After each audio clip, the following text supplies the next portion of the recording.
Gold, trusted gold buyers. మీరు తాకట్టు పెట్టిన బంగారాన్ని విడిపించి ఈ రోజు ఉన్న మార్కెట్ ధరకు కొనబడను.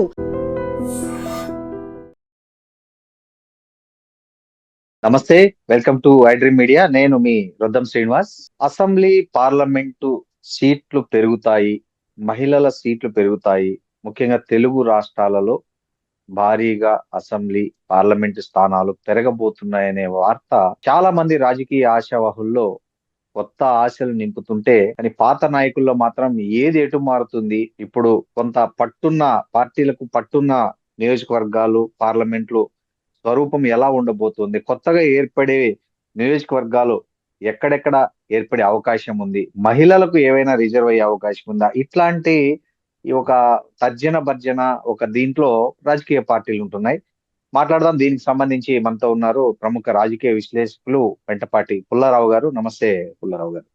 నమస్కారం సార్, ఈ 2026 నుంచి మొదలయ్యే నియోజకవర్గాల పునర్విభజన, డీలిమిటేషన్ ఏంటి అసలు? అంటే తెలుగు రాష్ట్రాల మీద దాని ప్రభావం ఎలా ఉండబోతుంది? ఒకటి మీరు ఆలోచించవలసింది, అసలు ఇలాగ 50% పెంచటం కరెక్టా కాదా? ఇది పరిణామాలు ఏముంటాయి? ఏదో పంచుకోవటానికి ఎక్కువ వచ్చినాయి ఎమ్మెల్యేలు ఎంపీలు తినేద్దాం అని నేను ఓపెన్ గా చెప్తున్నా.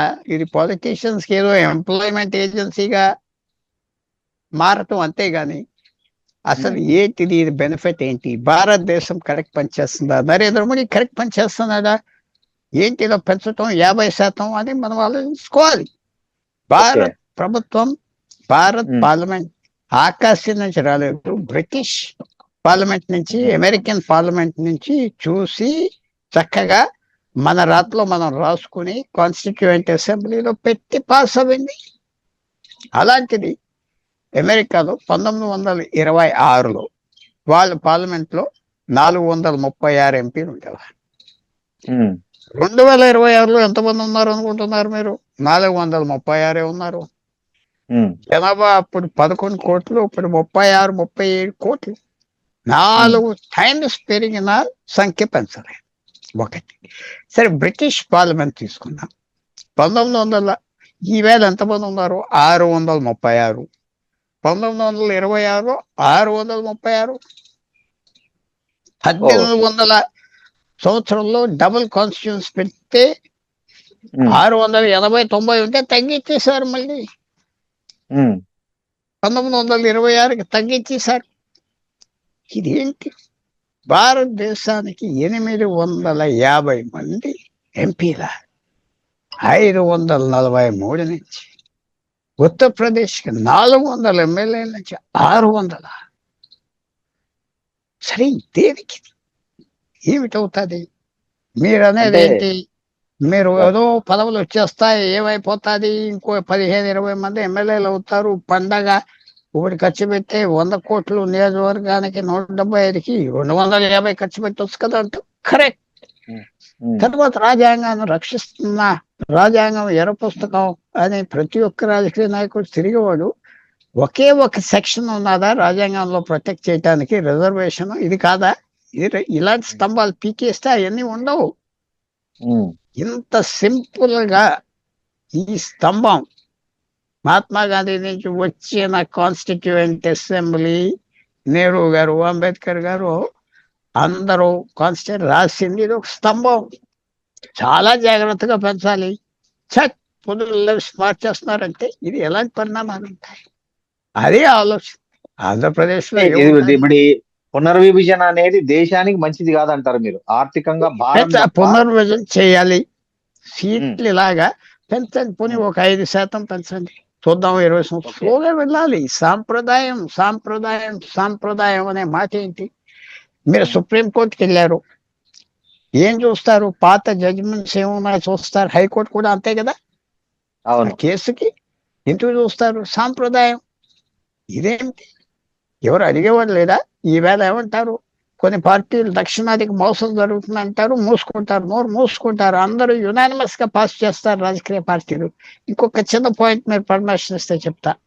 చెప్పండి. ఇది 850 సీట్లు.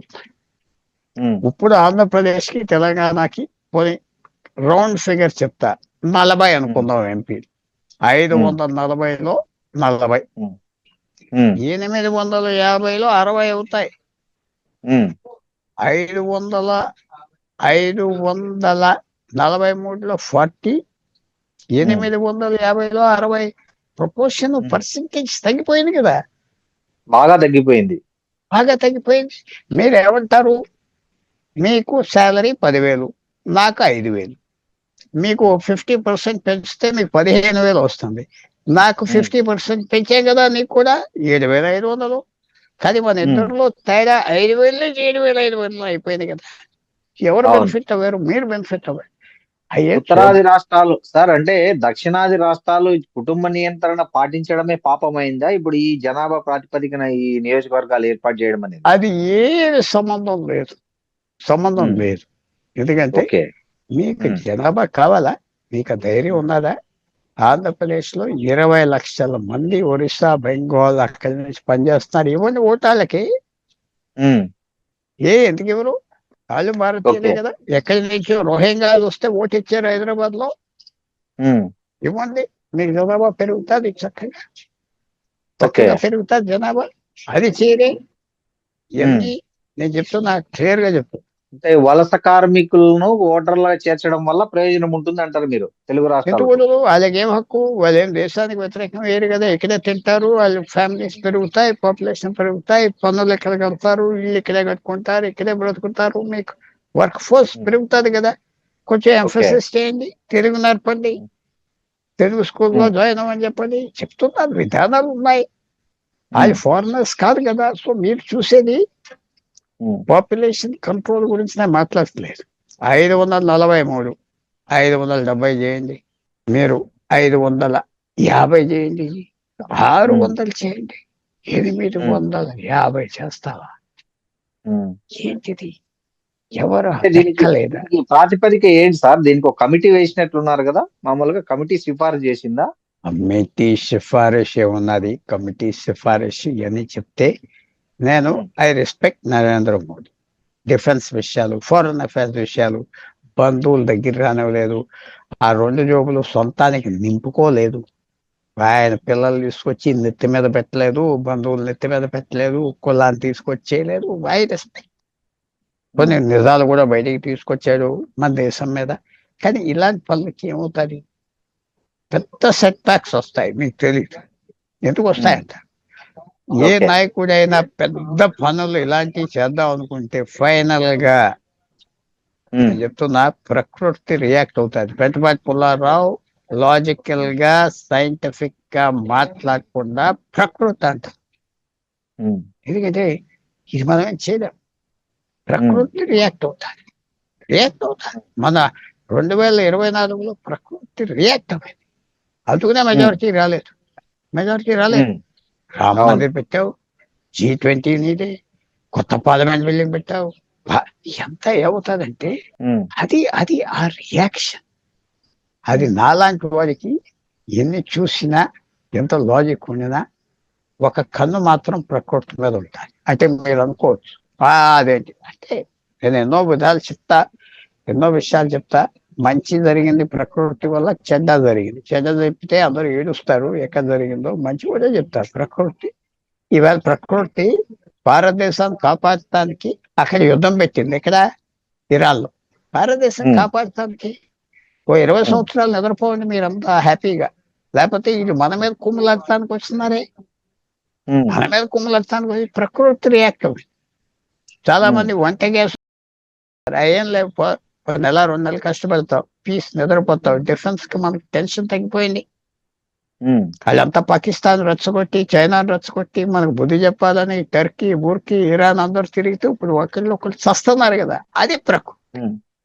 ఓకే. సో సో సో అలా ప్రకృతి అలా డీలిమిటేషన్ మీద కూడా ఏదో ప్రకృతి మీరు ఇది చెప్పినట్టు జరుగుతుందంట. డీలిమిటేషన్ అంటలేదు నేను. ఇలాంటి పెద్ద పనులు అంత ఉపయోగం కాదంట దేశానికి. ఉమ్, నాకు చెప్పండి, ఎవరైనా ఉపయోగం? 175 ఉమ్, ఎమ్మెల్యేలు 250 చేస్తావా? ఉమ్, ఈ 540 మంది ఎమ్మెల్యేలు 850 చేస్తావా? ఇప్పుడు ఉన్న ఎంపీలకు వాల్యూ ఉన్నదో చెప్పండి? హ్యాపీ అయిపోతా? హ్యాపీ మీరే ఉన్నదా? చెప్పాలి, ఢిల్లీలో ఉంటారు కాబట్టి. లేదు కదా. ప్రశ్న ఉమ్, అడగలేరు కదా. ఒక ప్రశ్న అడగటానికి సమయం ఇవ్వట్లేదు, ఉమ్, టైం ఇవ్వట్లేదు మాట్లాడటానికి. అడగండి. ఇప్పుడు 543కే టైం లేదు, 850 ఏముంటది టైం? అడగండి వాళ్ళని. ఆయన ఇలాగన్నాడు, మీకు టైం దొరకదు, వాల్యూ కూడా పోయింది కదా. దేశానికి 543 ఉన్నారు, 850 అయితే నీ వాల్యూ హాఫ్ పోయింది కదా.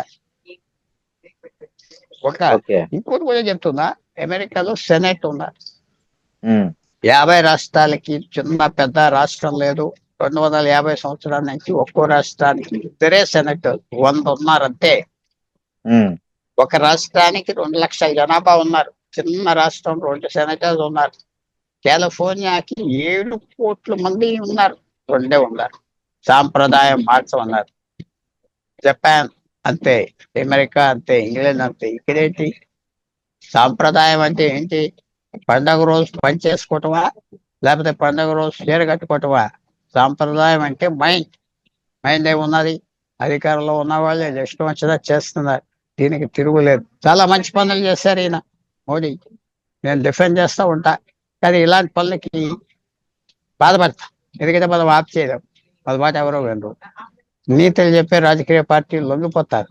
ఇన్ని సీట్లు వస్తాయని ఎవడన్నా పడతాడు, దక్షిణానికి ఇవ్వలేదంటాడు, అందరు లైన్ అయిపోతారు, వాకౌట్ చేస్తారు పార్లమెంట్ నుంచి, లేకపోతే యునానిమస్ గా బిల్ పాస్ అయ్యి ఎవరు అడ్డం పడతారు చెప్పండి? మన ఆంధ్ర రాష్ట్రంలో చంద్రబాబు నాయుడు పడతాడా, జగన్ పడతాడా, పవన్ కళ్యాణ్ పడతాడా, రేవంత్ రెడ్డి గారు పడతాడా, కేసీఆర్ పడతాడా, బీజేపీ పడతాడా? నాకు చెప్తే ఆనందపడతారు. మీరు తప్పు చెప్తున్నారంటే ఎవ్వరు అడ్డు చెప్పే పరిస్థితిలో లేరు. అందరూ చెప్పింది చెప్పినట్లు విని చేసుకుపోయే వాళ్ళే మీరు చెప్పిన పేర్లన్నీ. అన్ని ఎవరైనా ఇవాళ స్టాలిన్ కూడా, ఐ రెస్పెక్ట్ స్టాలిన్ లాట్, ఎందుకంటే నెమ్మది ఉన్న మనిషి, త్యాగం చేశాడు. పెద్ద కౌరులను పెద్ద వేషాలు చేయడు. 50 సంవత్సరాలు పాలిటిక్స్ లో ఉన్నారు, 50 జ్ఞాపకం పెట్టుకో. జైలుకి వెళ్ళాడు 76 ఎమర్జెన్సీలు. అలాంటి వ్యక్తి కూడా అపోజ్ చేస్తాడు తక్షణ, కానీ ఆఖరికి చేయెత్తేస్తాడు ఆఖరి.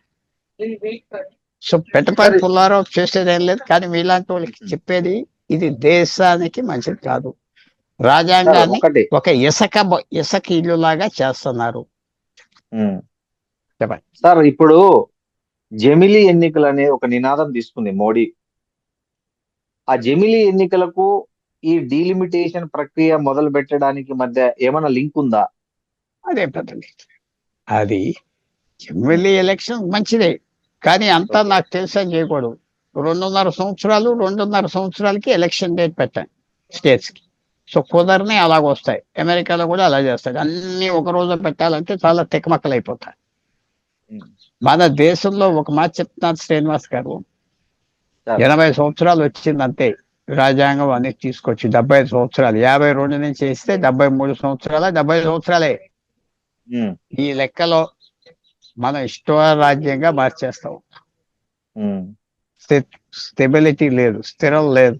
రాజ్యాంగం వాడుకోవచ్చు, పాస్ చేద్దాం అని కూర్చున్నారు.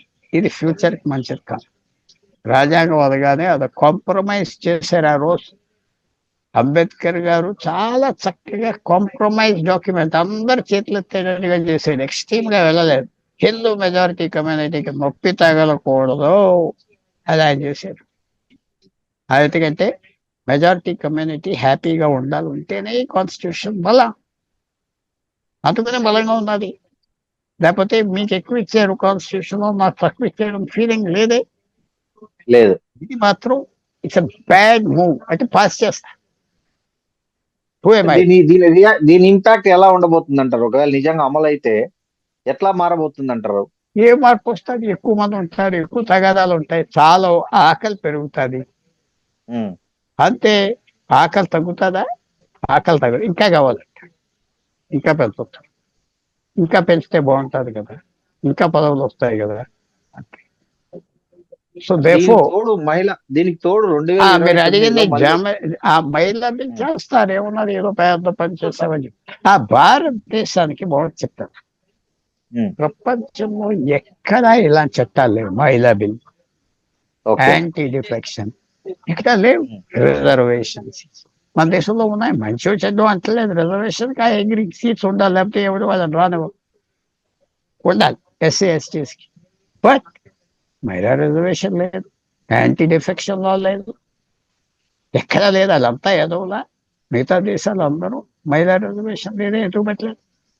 తీసురా, ఆడవాళ్ళకి తీసురా, ఆడవాళ్ళకి సీట్స్ మెల్లిగా పెరుగుతారు. ఎంత ఏమవుతుందంటే నాయకత్వం చచ్చిపోతాయి. ఈవేళ మహిళా సీట్ ఇది. పంచాయతీలో నాయకులు ఎవరు వచ్చారు? పంచాయతీ బిల్లు వచ్చాక పంచాయతీ సర్పంచ్ పేరు ఎవరికైనా తెలుసా? జిల్లా పరిషత్ చైర్మన్ పేరు ఎవరికైనా తెలుసా? ఎవరికైనా తెలుసా? లేదు. మాకే తెలియదు. కొత్త జిల్లాల పేర్లు కూడా తెలియవండి చాలా మందికి. అలా పెట్టేశారు. 30 జిల్లాలు 50 జిల్లాలు పెట్టాక ఎవరికి అక్కర్లేదు. 100 మంది 850 మంది ఎంపీలు చేశాక ఏంటి నువ్వు చేసేది? ఉమ్. సో మనం ఆలోచించుకోవాలి, ప్రజలకు కన్వే చేద్దాం. చేసి ఆలోచించుకుంటారు, మనం ఆప్ చేయలేము.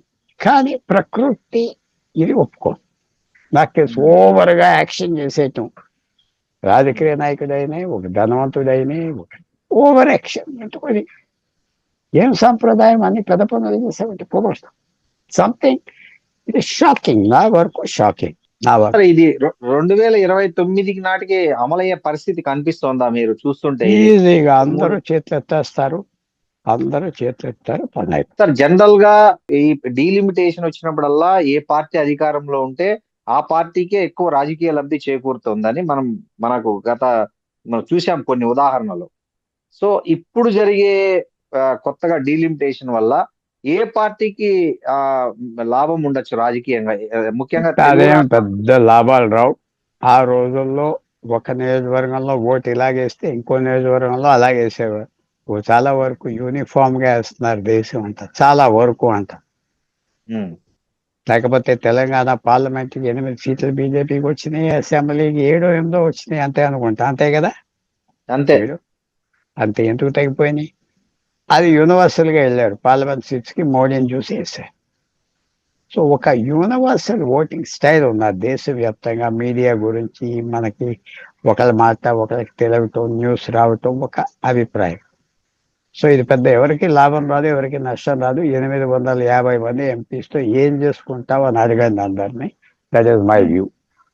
ఓకే ఓకే సార్, ఇంకోటి ఇప్పుడు ఆ అంటే నేను చెప్పేది ఏ పార్టీకి నష్టం అంటే, ఇప్పుడు అధికారంలో ఉండే పార్టీలు కొన్ని ప్రతిపక్ష పార్టీలకు బలమున్న ఏవైతే ఉంటాయో ప్రాంతాలని దానిలను విభజించడం వల్ల అక్కడ ఆ పార్టీలకు కొన్ని కంచుకోట లాంటివి ఉంటాయి పార్టీలకు. అట్లాంటి చోట అది నిజంగా నష్టం చేకూరుస్తుంది కదా? పెద్ద ఈవేళ డీలిమిటేషన్ పెట్టి కేరళలో 20 సీట్లు 30 అవటంలో బీజేపీకి ఉన్న 1 సీటు 2 అవ్వచ్చు అంతే.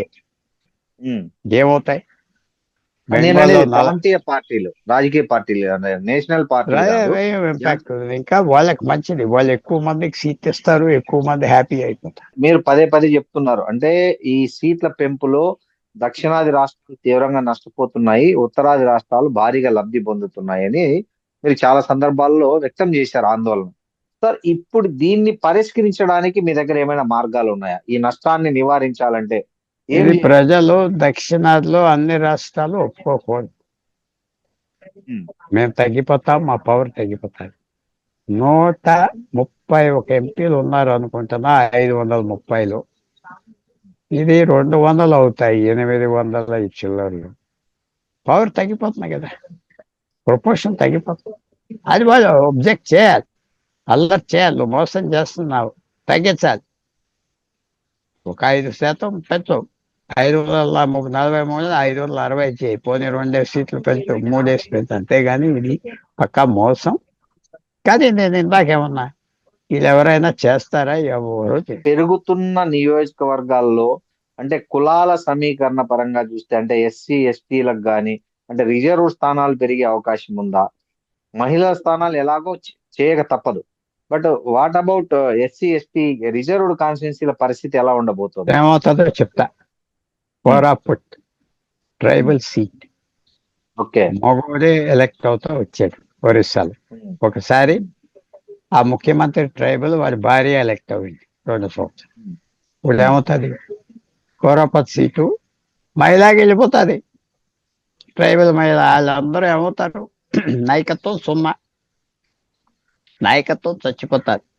ఎవరైతే 6 టర్మ్లు 8 టర్మ్లు ఉన్నాడు, మంచి ఎక్స్పీరియన్స్ వచ్చి పెద్ద నాయకుడిగా తయారవడం ఎక్కడో చోట అవుతాడు, కానీ కాన్స్టిట్యున్సీతో చచ్చిపోతారు. ఎంపీతో ఎవరు వస్తేనే మనకే పార్టీలు బలం పెరుగుతాయి, ఇండివిజువల్ తగ్గిపోతాయి. ఎన్నో ఉన్నాయి. ఇది డిస్కషన్ ఒక రోజంతా చేయొచ్చు. బట్ మాట్లాడతాం, ఏదో ఏడ్ చేస్తాం, ప్రజలకైనా వస్తుంది. ఈ గాల్లో ఒక మాట వెళ్తే, చెడ్డ మాట అయితే చాలా దూరం వెళ్తాది, మంచి మాట అయితే వెళ్తాదా, ఇక్కడే ఆగిపోతుందా చూడాలి. ఒక్కొక్కసారి అవును. మాట కూడా పనిచేస్తా. Let us hope. Sir, Telugu రాష్ట్రాల్లో మీ అబ్జర్వేషన్ ప్రకారము ఏంటి అంటే ఏమైంది తెలంగాణలో ముఖ్యంగా ఈ అసెంబ్లీ పునర్విభజన వల్ల హైదరాబాద్, రంగారెడ్డి జిల్లాల్లోనే ఎక్కువ సీట్లు పెరిగే అవకాశం ఉంది. ముఖ్యంగా రూరల్ ఏరియాలో ఇంకా తగ్గే అవకాశం ఉంది. దీన్ని ఎలా అర్థం చేసుకోవాలి? హైదరాబాద్, తెలంగాణ అర్బన్ రాష్ట్రం అయిపోతుంది రోజు రోజుకి. Um, same thing with Andhra Pradesh. Municipalities ఎక్కువైపోయి వెళ్ళిపోతుంది. జనం సిటీస్ కి, టౌన్స్ కి వస్తున్నారు కాబట్టి ఆ మార్పు మీరు ఆఫ్ చేయలేరు, మేము ఆఫ్ చేయలేము. ఉమ్, రూరల్ ఏరియాస్ అన్ని చోట్ల తగ్గిపోతాయి. సో అందువల్ల మనం ఏం చేయలేం. అది ట్రెండ్. పాపులేషన్ అన్ని దేశాల్లో అంతే. సో అందువల్ల అది మనం డైజెస్ట్ చేసుకుంటా పోవాలి. తగ్గిపోతాయి రూరల్ ఏరియాస్. జనాభా సిటీస్కి వస్తే ఎక్కడ ఉంటాయి, అంతే. ఉమ్. ఇప్పుడు వరంగల్ పెద్ద సిటీ అవుతుంది, ఇంకా మున్సిపాలిటీస్ వస్తున్నాయి. వికారాబాద్ పెద్ద మున్సిపాలిటీ అవుతుంది, పక్కన జనం వచ్చేస్తారు అక్కడికి ఎక్కువ. సో అది మనం ఆప్ చేయలేం. సార్, ఢిల్లీలో దీని గురించి ఎలాంటి చర్చ జరుగుతోంది? ముఖ్యంగా ప్రతిపక్షాల నుంచి ఎలాంటి స్పందన ఉంది ఈ విషయంలో? అదే వాళ్ళు స్టేట్మెంట్స్ ఇస్తారు అంతవరకు, ఓకే, అంతే. ఓకే. ఎక్కువ దీని మీద ఉండదు. ఊరుకునే అలాగా ఏదో ఇది న్యాయంగా లేదు, అది న్యాయంగా లేదు, నా ఆఖరికి ఓటేస్తారు. ఇదే ఓటేస్తారు, ఎవరో అడ్డం పట్టు. అది నా బాధ. Thank you sir, thank you very much. Thank you very much. And for more videos, Please subscribe to iDream. Please subscribe to iDream. Please subscribe iDream. And please subscribe to iDream. For more videos, subscribe to iDream. please like, share, and subscribe to the channel. Congratulations, iDream. Subscribe to iDream. Subscribe to iDream. So subscribe to iDream Media. iDream team అందరికి huge congratulations. Please subscribe iDream Media. Please subscribe to iDream. Subscribe iDream. Please subscribe to iDream. iDream అంటే నా కళల ఛానల్ను subscribe చేసుకున్న నోరు తిరుగుతలేదు. మీరైతే గంట గుర్తు కొట్టండి. For more such videos, please subscribe to iDream. Subscribe to iDream. Please subscribe to iDream. Please subscribe iDream Media. Please do subscribe to iDream. Please subscribe to iDream Media. For best entertainment and information, please subscribe iDream. And don't forget to subscribe to iDream.